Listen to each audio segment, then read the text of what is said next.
안녕하세요. 다폴더 사나이입니다. 경기 분석에 앞서 당첨 내역 인증합니다. 많은 분들께서 함께 응원해주신 덕에 당첨까지 올 수 있었던 것 같습니다. 그리고 많은 분들께 말씀드리지만 스포츠는 결과도 중요하시지만 조합이 매우 중요합니다. 조합이 필요하신 분들은 아래 고정 댓글로 편하게 말 걸어주시면 무료로 공유해드립니다. 이번 달도 큰 거 터트려 보자고요. 홈팀 중국은 이번 2025 EAFF E-1 챔피언십 조별리그에서 2경기를 치르며 무득점 2패에 그치고 있다.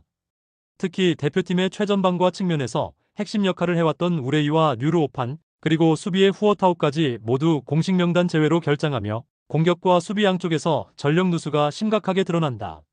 실제로 지난 일본전과 한국전 모두 공격 진영에서 장윤인과 웨이스아오가 선발로 나섰으나 이렇다 할 위협적인 장면 없이 경기 내내 실마리를 풀지 못했다.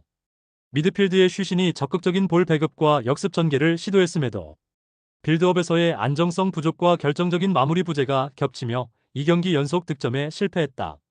수비진 역시 후어타오의 공백으로 라인 간격이 흔들렸고 상대의 단순 침투에도 실점 위험이 컸다. 전방 압박의 위력이 약화되면서 중원에서 상대를 충분히 견제하지 못했고 전체적으로 팀 조직력이 하락세를 보이고 있다. 이런 흐름 속에서 중국은 홈 2점도 없는 중립 경기장에서 다시 한번 변화를 모색해야 하지만 핵심 전력 부재와 패스 연계, 탈압박 능력의 명확한 한계로 인해 경기력 반등의 기대치는 크지 않다. 원정팀 홍콩은 이번 대회에서 역시 2패라는 동일한 성적을 기록 중이나 지난 한국전에서 실점은 많았으나 수비수 유아이림이 부상으로 결장했음에도 불구하고 선수들의 집중력과 끈기 있는 수비 운영이 돋보였다. 공격진에서는 맷 오어가 꾸준히 침투와 압박을 시도하며 상대 수비를 흔들었고 미드필드의 찬시우관 역시 롱볼과 측면 전개에 힘을 실었다.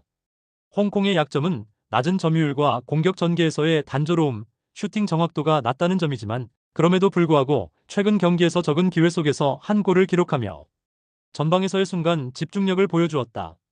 수비에서는 전체적으로 라인을 낮추고 측면에서의 크로스 방어에 집중하며 실점 최소화에 주력하고 있다.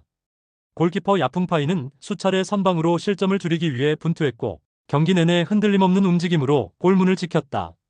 이런 전술적 변화와 집중력은 동아시아 강호들과의 연전, 그리고 비슷한 레벨의 중국을 상대할 때 수비 안정감을 바탕으로 역습에서의 위협을 배가시킬 수 있는 요소로 작용한다. 수비수 유아이림이 결장한 상황에서도 조직력 이탈이 크지 않다는 점 역시 이번 경기에서 긍정적인 요인으로 평가된다. 이번 맞대결은 두 팀 모두 2패, 득점 빈곤 및 수비 불안이라는 공통의 약점을 안고 치러진다. 그러나 상대적으로 중국은 우레이와 뉴르오판, 후어타오 등 주요 자원의 결장 여파로 지난 두 경기에서 공격적 유연성, 수비 집중력 모두 일관성 부족이 두드러졌고 득점 루트가 극히 제한된다는 점이 치명적이다. 반면 홍콩은 낮은 점유율과 많은 실점에도 불구하고 각 포지션별 전술적 이해와 조직력 유지, 핵심 골키퍼 야풍파이의 리딩에 힘입어 실점폭을 줄이고 몇 차례 위협적인 역습도 성공시켰다. 두 팀 모두 득점력은 낮으나 중국이 해결사 부재로 공격이 잘 풀리지 않는 가운데 홍콩은 오히려 최근 대회에서 순간적으로 빠르게 전환하여 골을 만들어내는 등 한층 더 위협적인 모습을 보여주고 있다. 또한 홍콩은 상대적 약자임에도 선 굵은 수비와 효율적인 역습으로 충분히 승점 획득 가능성을 높여왔으나 중국은 주도권을 가져가는 전형적 빌드업에서 마무리가 계속 무너지고 있어 반등 계기를 만들지 못했다. 최근 전적 및 대회 흐름, 그리고 결정적인 부상자 영향까지 고려하면 이번 경기는 홍콩이 후반전 역습을 통한 집중력 발휘로 승리를 가져갈 가능성이 높다고 판단되며 최종적으로 중국의 0대1 패배를 예상한다. 홈팀 대한민국은 이번 2025 EAFF E-1 챔피언십에서 조별리그 2경기 연속 무실점 승리를 거두며 안정적이고 조직적인 경기 운영을 선보이고 있다. 대표팀은 김민재, 정승원, 전진우 등 수비와 미드필드의 핵심 자원이 부상으로 인해 대회 명단에서 제외됐음에도 불구하고 대체 선수들과 주축 자원들이 빠르게 조직적 호흡을 맞추며 강한 압박과 효율적 빌드업을 보여주고 있다. 특히 이동경, 주민규, 강상윤, 이호재 등 공격진의 활약이 두드러졌는데 중국전에서는 빠른 템포의 측면 돌파와 크로스 전개로 상대 수비를 흔들었고 홍콩전에서는 전방에서의 적극적인 침투와 세밀한 패싱 플레이로 골문을 열었다. 미드필드에서는 안정적인 패스 배급과 역습 차단에 집중하며 85%에 이르는 높은 패스 성공률을 바탕으로 주도권을 잃지 않는 경기 양상을 이어갔다. 수비진도 전체적인 라인 컨트롤과 집중력 있는 커버 플레이로 상대의 주요 득점 기회를 원천적으로 차단하며 2경기 연속 무실점을 기록 중이다. 수비의 중심이던 김민재의 결장이 있었음에도 불구하고 조직적인 압박과 라인 컨트롤, 그리고 골키퍼의 안정적인 리딩이 조화를 이뤄 강팀다운 모습을 보여주고 있다. 원정팀 일본 역시 이번 대회에서 2연승을 거두며 인상적인 경기력을 이어가고 있다. 마치다 코우, 와타나베 치요시, 타니구치 쇼고 등 수비 핵심 자원과 쿠마사카 코우키, 모리타 히데마사, 그리고 우에다 아야세까지 여러 명의 주축이 부상으로 빠진 상황이지만 저메인, 호소야, 이나가키, 모치즈키 등 현재 라인업을 이끌고 있는 선수들의 기동력이 팀 전술과 완벽하게 융화되고 있다. 일본은 전통적으로 우세한 점유율과 하프스페이스 침투, 효율적인 공간 활용에 강점을 가지고 있는데 이번 대회에서도 60% 수준의 안정적 점유율, 박스 인근에서의 이선 침투, 그리고 전방으로의 빠른 패스 전개가 돋보였다.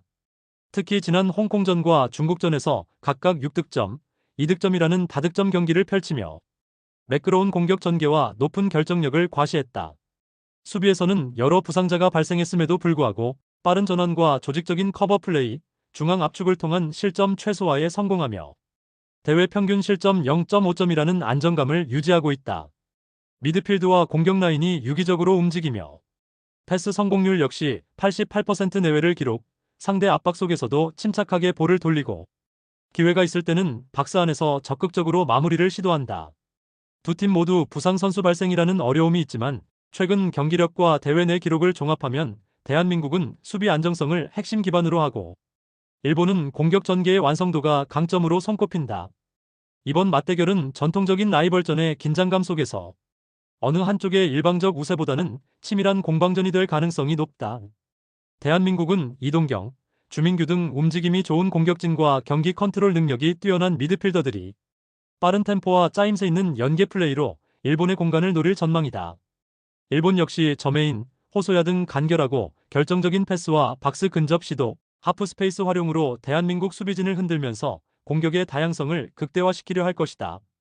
하지만 대한민국이 기존 라인업의 결속력 그리고 수비진의 집중력에서 매우 높은 수준을 유지 중이고 골키퍼의 안정적인 클리어링, 세트피스 수비에서의 강점이 부각되며 일본의 파상 공세에도 당황하지 않고 리스크를 최소화하는 전술적 운영이 가능하다.